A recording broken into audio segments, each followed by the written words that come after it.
happened to you in there?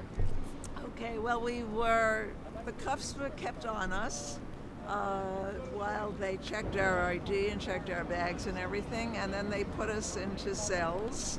The men were They in put you in prison cells? Jail A cells? prison cell with handcuffed and the whole thing. The women were in one cell, the men in another. Yeah. And but I must say, the police were very courteous, and they were very. They're very courteous. they We're always were- nice people. We they Jews were- are so they nice were as and kind as polite. could be, but it was of course, an unpleasant experience, and for me, it's especially sad. Not because I was arrested, but because of the cause of the arrest, that we have to sit in front of Schumer's office and we have to plead for common sense, and we have to plead for our leaders that we put into power. They work for us. They work for us, but they end up then working for their own egos and their own positions, and they put that above the welfare of the country. It's a disgrace. It's an absolute disgrace. And when we say Schumer be a Shomer, we mean it with all our hearts. He keeps saying it. Let him produce. He can do it. He can do it. He has the power to do it. We want him, we want him to produce.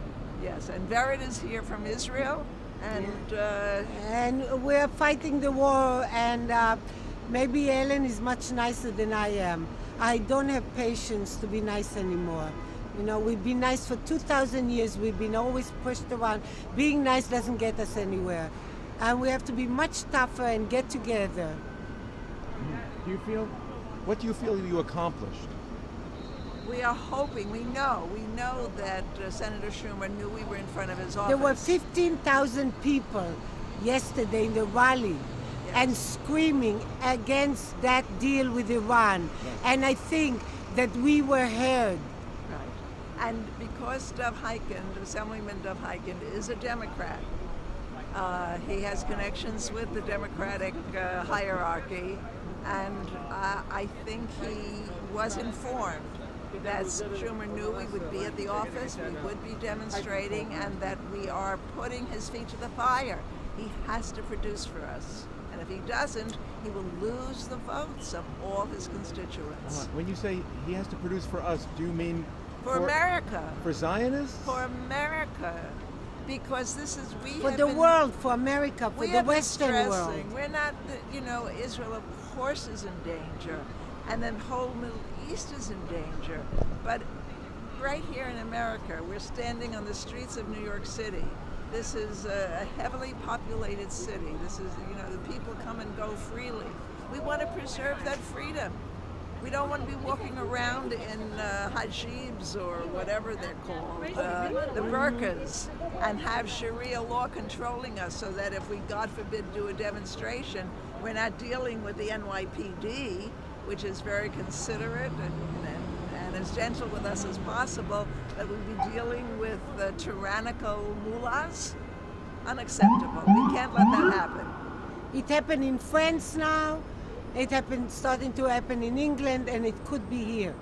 And for anybody that doesn't think so, let them see how German Jews were treated so wonderful. They never thought it would happen. And there's only another 6 million Jews that could be wiped off, like Ahmadinejad said, off this earth. And this country and this president and this Secretary of State are helping it happen with this deal. With the Iranian nuclear... With the Iranian nuclear deal, supposedly deal. Because all it takes is one bomb to wipe Israel and 6 million Jews more. So what would they do? They'll put a big monument on 42nd Street and put the flowers and say, isn't it too bad another 6 million died? And the Jews here don't fight enough. They don't stand for their rights. And it's time to really stand up. But we are fighting. We are fighting. We're going to keep on fighting. We had the big rally Wednesday night. We demonstrated today. We're going to keep going on. We're not stopping until we get Schumer to tell us that he will say no to this deal. Thank you. Thank you.